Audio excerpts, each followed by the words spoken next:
او بیا الله تعالی که تاسې لما څوک بغیر بولی او لما بغیر څوک ننګوي او لما بغیر د چا د سپارښتو امید وي په مولي صاحب په پیر صاحب په فقیر صاحب په هر چا پورې سې منګولې شخې کړي په دنیادار سړي پورې د منګولې شخې کړي وي.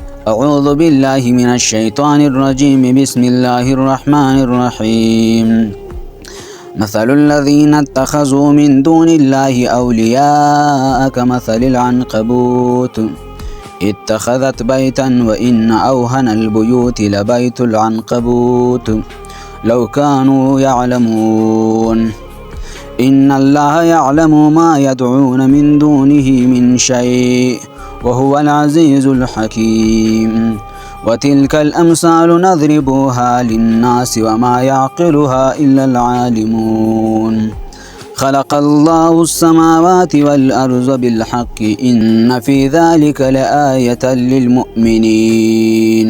عنکبوت په دغو آیتو کې الله تعالی خپلو بندگانو ته یو مثال پیښوي چې کم خلک له الله ما سوا محکومیت د بل چا اختیار کی، قانون د بل چا اختیار کی، اډر د بل چا مني، مدد له نورو غواړي او د ځان د خلاصتوب دپاره نور خلکو له ورځي.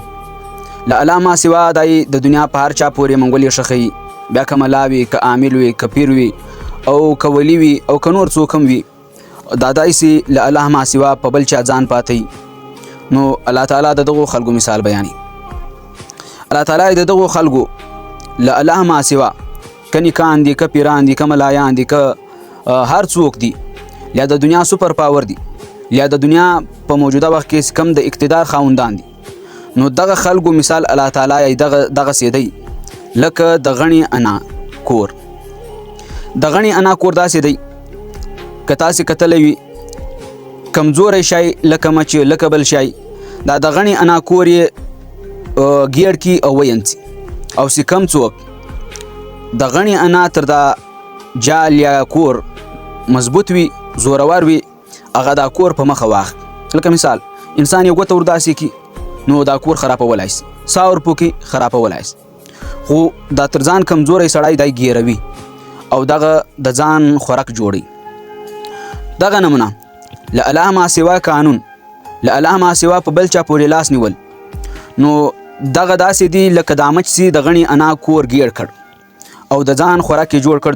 دغه نمونه الله تعالی وایي که کم انسان داسې الله تعالی وایي که کم انسان زما له قانونه بغیر، زما له محکومیته بغیر، زما له مدده بغیر په بل چا پورې منګولې ښخې کړي، نو دا به د هغه دنیا او آخرت خراب کړي او دا به د مچ غوندې د غڼې انا د کور خوراک به وګرځي، نو د ده به دنیا او آخرت خراب سي. او بل ما ځان پاتولی نه سي. اوس د غڼې انا په کور به سړی څورې پاته سي، له کومه بارانه بې وژغوري او له کومې سلی بې بچت کړي. نو دغه نمونه الله تعالی دا د دنیا ټول نظام سي دی، د دنیا ټول قانون سي دی. نو د دنیا نظام او قانون دا د الله تعالی د نظام او د قانون په مخ کې د غڼې انا د کور غوندې مثال دی. بیا الله تعالی دا د غڼې انا کور سي دی لیامکړي کا جاله چې څوک دغه بولي.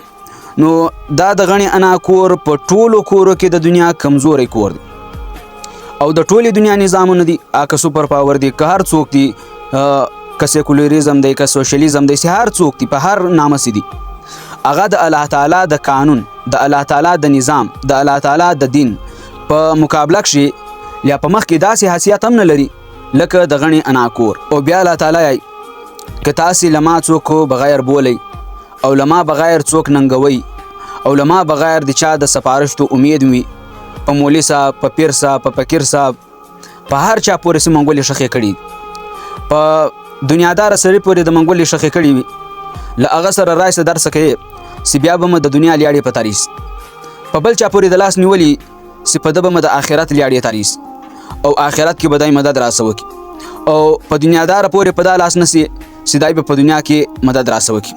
الله تعالی لما بغیر هېڅوک هم تاسې له په فایده نسي درتلی، په ځکه چې زه ډېر لوی زورور یم او وس لرم، طاقت لرم او ډېر د حکمت والی یم او ډېر په حکمت کار کوم. او کله داسې وکم دا د دنیا او کله داسې وکم لما ما سوا سي هم د چا قانون وي نو هغه ور ختم کم لکه فرعون، لکه حامان، لکه قارون چې مخکې مثالونه په طرز به کې. نو دا نمونه زه په دنیا کې برای راست دوی راونڅم. څله زه العزیز یم، زورور یم، او الحکیم یم. کله داسې وکم چې په حکمت باندې یو څو واره ډیل ورکم، یو څو واره پرېږدم، نو لږ رسۍ روږده کم، خو چې کله یې میاد پوره سي او ټیم یې پوره سي بیا رسۍ راوڅې کوم او بیا یې تر غاړې ونڅم او بیا یې لنځکې ووهم. الله تعالی موږ و انسانانو ته، مسلمانانو ته نه، کافرانو ته نه، بلکې تمامو انسانانو ته دغسې مثالونه بیانوو په ځکه چې دوی غور او فکر پکښې وکړي او سر په خلاص کړي. او زما په مثالو باندې الله تعالی هغه خلک پوهېږي چې هغه لږ عقل او فهم او سوچ لري او په دا دنیا کې غور او فکر کوي. اوس الله تعالی یا زه دورې زورور ذات یم چې دا ځمکې او اسمانونه دا زما له حکم، زما له اجازته بغیر رب هم نسی کولی، پر یوه خوا هم نسی تللی. نو تقریبا دغه ځمکه تر لمر 200,000 واره وړوکې ده. نو دا 200,000 ځمکې په لمر کې ځایه شي. نو الله تعالی دا دورې لوی لمر او دغه ځمکه او دغه اسمانونه دا ګډ زما حکم مني او ما ته مجبوره دي او دا یوه ذره نه مخکې کاږي او نه شاته کاږي. هر یو په خپل مدار کې، په خپل اربیټ کې او په خپله لیکه کې منزل پوره کوي. سترګه کله هم ناوخته نه راخیازي او نه مخکې راخیازي. نو هر شی زما قانون مني، که څورې لوی هم نظام دی نو دا زما د قانون تابع دی. دغه یو انسان دی چې هغه زما و حکم ته غاړه نږدي او موږ په ځمکه کې وده ته اختیار په ځکه ورکړی دی چې موږ دا یې وازمویو، موږ دا یې وګورو چې وتې په دغه امتحان کې دی کامیابېږي او که فیلېږي. نو الله تعالی دا ټول نظام، دا ټول سیسټم دا زما تابعدار دی. خو یو انسان دغسې دی چې هغه کله کله سرکشي کوي، بلکې اکثر سرکشي کوي. او بل الله تعالی دغه دنیا څه کیل او تماشا نه ده. نو دا دنیا څه د ګپ دپاره نه ده جوړ او دا دنیا د ټیم پاسي دپاره نه ده چې ته به وخت په ترې.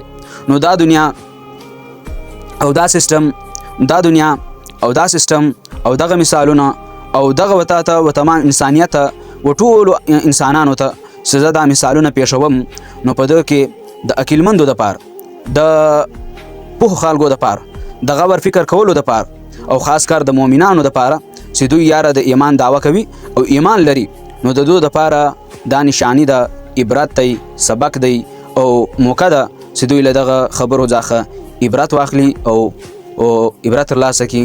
وما علینا الا البلاغ المبین.